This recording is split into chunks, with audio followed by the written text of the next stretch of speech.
ये देखो भाई, हमारा टीजीटी साइंस नॉन मेडिकल का सिलेबस हमारा है। ठीक है, ये हमने पहले भी डिस्कस किया था। अब हम इसको नए सिरे से स्टार्ट करने जा रहे हैं। ठीक है, प्रॉपर इसकी क्लासेस लगेंगी हर एक सब्जेक्ट की, फिज़िक्स केमिस्ट्री मैथ्स तीनों की। सबसे पहले हम कवर करेंगे केमिस्ट्री को कवर करेंगे। ठीक है, ये जो अभी मैंने आपको वैकेंसीज़ बताई थी एसएससी टीजीटी, ये उन्हीं के लिए आपका बेनिफिशियल होगा। ठीक है, ऐसा नहीं है कि आपकी वैकेंसीज आएंगी तब आप उसको क्या करेंगे, मतलब पढ़ना शुरू करेंगे। ठीक है, ऐसा नहीं करना है। ठीक है, हमें सबसे पहले कौन सा टॉपिक पढ़ना है, कोलॉइडल स्टेट्स। ठीक है, हम धीरे धीरे धीरे इनको कवर करते जाएंगे। और जो ये हमारा सिलेबस है ये अप टू ग्रेजुएशन लेवल तक का ही वो देते हैं चंडीगढ़ में। वैसे नॉर्मली +1 +2 तक ही हमारा आता है बाकी के एग्ज़ाम्स में, पर चंडीगढ़ का थोड़ा सा हाई लेवल होता है सो हमें उनके हिसाब से ही पढ़ना पड़ेगा, है ना। सबसे पहले हमारा फर्स्ट चैप्टर है कोलॉइडल स्टेट्स। पहले ये कंप्लीट करेंगे, देन धीरे धीरे हम सारे चैप्टर्स को कंप्लीट करेंगे। ओके, देखो, जैसे कि हमने बात की थी कोलॉइडल स्टेट्स के बारे में। हम अब ये स्टार्ट करने वाले हैं कोलॉइडल स्टेट चैप्टर। ठीक है, ये मैंने अपने ही नोट्स, जो मेरे पर्सनल नोट्स हैं, ये मैं उसी से आपको कवर करवा रही हूँ। ठीक है, सबसे पहले हमारा क्या है, कोलॉइडल स्टेट। कोलॉइडल स्टेट में सबसे पहले आता है हमारा एड्जॉर्बेंट, जो कि जैसे कि सरफेस होती है कोई, उसको कहते हैं। ठीक है, और सेकंड है हमारा जैसे एड्जॉर्बेट, और इसको क्या कहते हैं, आने वाला सब्सटेंस। ये क्या है, एक आने वाला सब्सटेंस। और एड्जॉर्प्शन जो होता है, इन दोनों की प्रोसेस को कहते हैं। ठीक है, जैसे कि मैंने इसमें इधर लिखा हुआ है एड्जॉर्प्शन, इनके प्रोसेस को कहते हैं। देखो भाई, मैंने ये सारा प्रॉपर आपके नोट्स तैयार किए हुए हैं। ठीक है, आपको जस्ट क्या करना है कि इससे पढ़ना है। ठीक, बाकी आपको स्क्रीनशॉट लेना है, जो भी अपने हिसाब से जैसे नोट्स बनाने हैं वो आपकी इच्छा है। ओके, नेक्स्ट आगे है adsorption of gases on the surface of metals. इसे हम क्या बोलेंगे, ऑक्लूजन। ये क्या है हमारा, ऑक्लूजन। ठीक है, एक हमारी टर्म होती है ज़ॉर्प्शन। क्या होती है, sorption. Dyes get adsorbed as well as absorbed in the cotton fibres. इसको प्रोसेस को क्या बोलेंगे, ज़ॉर्प्शन। ठीक है, और जो हमारा डेल्टा एच होता है, डेल्टा एच एड्जॉर्प्शन, ये हमेशा ही क्या होगा, नेगेटिव होगा, हमेशा ही नेगेटिव होगा। अब जैसे कि डेल्टा जी, ये हमारी एक इक्वेशन दी हुई है, delta G is equal to delta H minus T delta S. ठीक है, जो टी है इसमें हमारा वो क्या है, पॉजिटिव है, और डेल्टा एस है वो हमारा नेगेटिव है। और डेल्टा एच को नेगेटिव होने के लिए इसको क्या होना पड़ेगा, हाईली नेगेटिव होना पड़ेगा। ठीक है, इसी के ऊपर हमारा क्या आया था, प्रीवियस ईयर क्वेश्चन आया था एक। ठीक, ये हमारा प्रीवियस ईयर क्वेश्चन है। ठीक है, आप बाकी चेक भी कर सकते हैं चंडीगढ़ के एग्ज़ाम्स का। ठीक, ये उसमें आया हुआ है डेल्टा एस पहले क्वेश्चन पढ़ लेते हैं। Which is correct for the spontaneous adsorption of a gas. इसमें आपको 4 ऑप्शन दिए हुए हैं, ये बताना है कि इसमें से कौन सा करेक्ट है। Delta S is negative and delta H highly positive. देखो, ये हमने पहले ही टिक किया हुआ है अपना आंसर। ठीक है, delta S is negative and delta H highly negative. ठीक है, अब जैसे कि इसमें मैंने ऊपर भी बताया हुआ था कि डेल्टा एस क्या होता है, नेगेटिव होता है, और डेल्टा एच क्या है, हाईली नेगेटिव है। ये आसानी से आप कर सकते थे इस क्वेश्चन को। ओके, नेक्स्ट हमारा क्या है, एड्जॉर्बेट इज़ मोर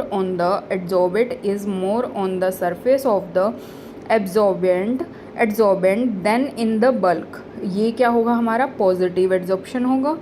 ठीक है, if the concentration of adsorbate highly in the bulk after adsorption called negative adsorption. ठीक है, एक हमारा है पॉजिटिव एड्जॉर्प्शन, एक हमारा है नेगेटिव एड्जॉर्प्शन। ठीक है, और जो ये नीचे मैंने छोटा छोटा लिखा हुआ है, ये क्या है, ये एड्जॉर्प्शन का एग्जांपल है सिलिका जेल। ठीक है, और एक ये ऑक्लूजन का है, ऑक्सीजन ऑन मेटल सरफेस। ठीक है, नेक्स्ट हम आगे पढ़ते हैं। आगे इसमें क्या है,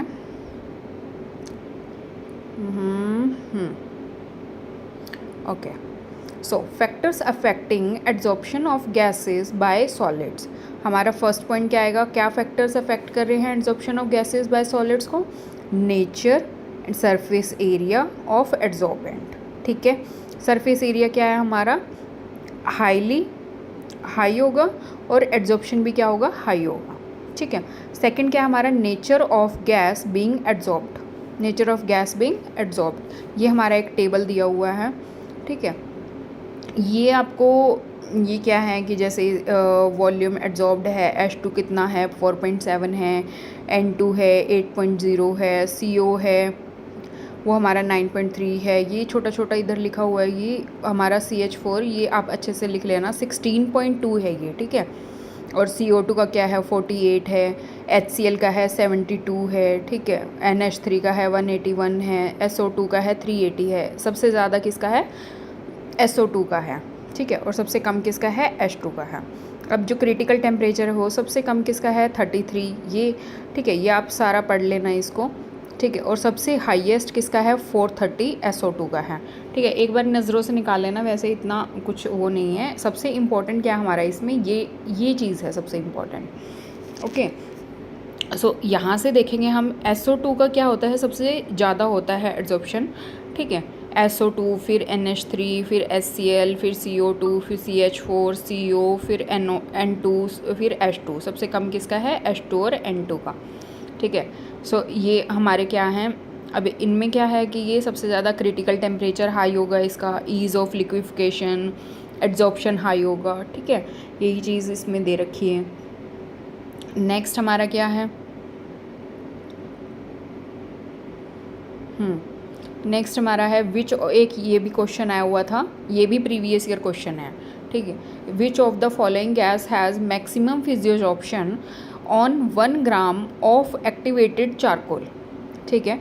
इसमें बताना है आपको maximum physisorption on 1 gram of activated charcoal. ठीक। हमने ये ऊपर डिस्कस किया था, सबसे ज़्यादा किसका था, SO2 का था। सो इनमें से आपको यही देख के बताना है कि सबसे ज़्यादा किसका है, SO2 CO2 CH4 H2, सबसे ज़्यादा हमारा किसका है SO2 का। ठीक है।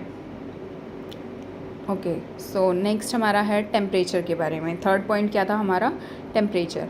गैस प्लस सॉलिड, ठीक है, gives gas adsorbent on solid plus heat.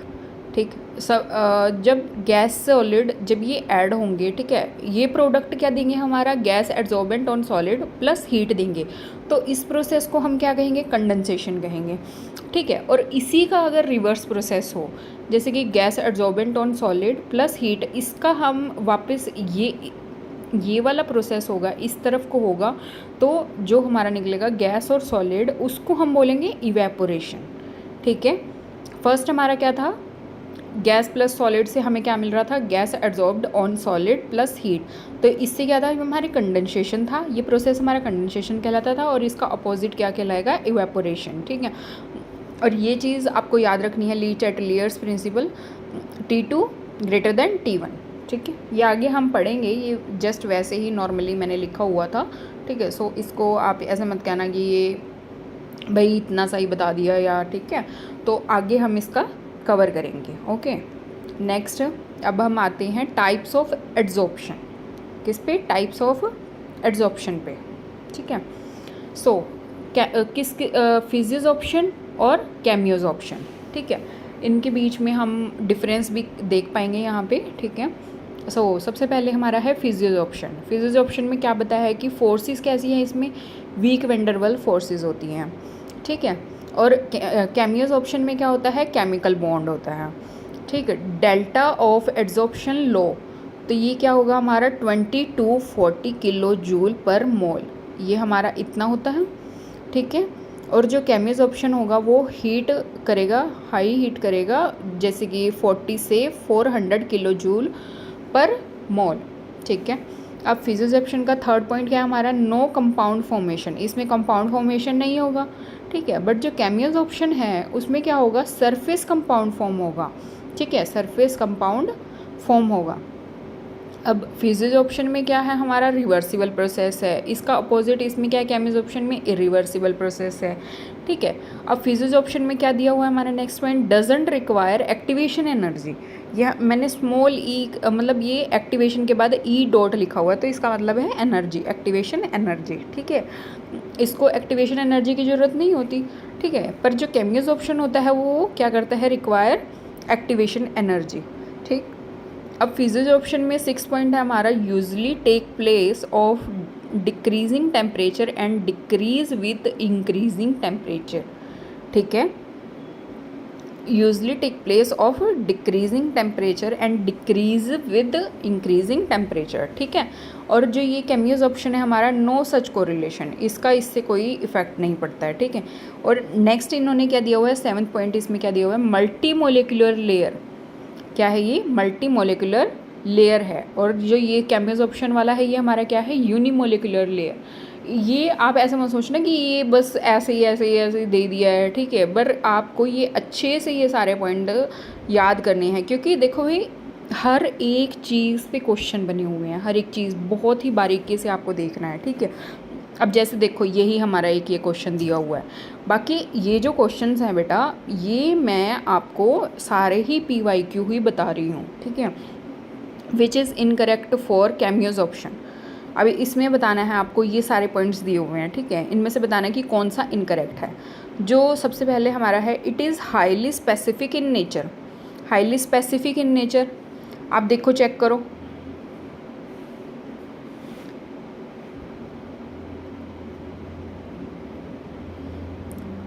अब नेक्स्ट क्या है हमारा, इट रिजल्ट्स इनटू मल्टीमोलिकुलर लेयर्स। सबसे पहले यही दिख गया हमें। देखो हमारा क्या होता है, यूनिमोलिकुलर लेयर होती है ना, फिर कैमियोज ऑप्शन में क्या होता है, यूनिमोलिकुलर लेयर होती है, बट इसमें क्या दे रखा है, मल्टीमोलिकुलर। तो ये पॉइंट हमारा गलत हो गया। ठीक है, अब नेक्स्ट क्या है, it is caused by chemical bond formation. ये आपका दिया हुआ था, देखो फर्स्ट ही पॉइंट है, केमिकल बॉन्ड फॉर्मेशन। ठीक है, और नेक्स्ट क्या था हमारा, इट इज़ इरिवर्सिबल। ये भी हमारा दिया हुआ था, ये भी सही है। ठीक है, फर्स्ट पॉइंट भी सही है हमारा, थर्ड भी सही है, फोर्थ भी सही है। सही कौन सा नहीं है हमारा, सेकंड पॉइंट सही नहीं है। ठीक है, हमें और इनकरेक्ट ही बताना था, है ना। So okay done. सो अब हम आगे क्या करेंगे, एक ये सॉरी ये हमारा एक थ्योरम दिया हुआ है। ठीक है, ये थ्योरम भी हमें अच्छे से करनी है फ्रेंड, इसके ऊपर भी क्वेश्चन बना हुआ है। ठीक है, ये मैं आगे आपको बताऊंगी, क्वेश्चंस दिए हुए हैं आगे भी। पहले हमें क्या करना है, इसकी जो एड्जॉर्प्शन थ्योरम है वो पढ़नी है। ठीक है, कुछ कुछ मेन पॉइंट्स हैं, बस वो ही कंप्लीट करने हैं हमें इसमें, या फिर एक काम करते हैं नेक्स्ट लेक्चर में हमें यहीं से स्टार्ट कर देंगे। ठीक है, अभी इतना आप कंप्लीट कीजिए। ठीक है, नेक्स्ट क्लास में हम कंप्लीट करेंगे बाकी का। Thank you so much.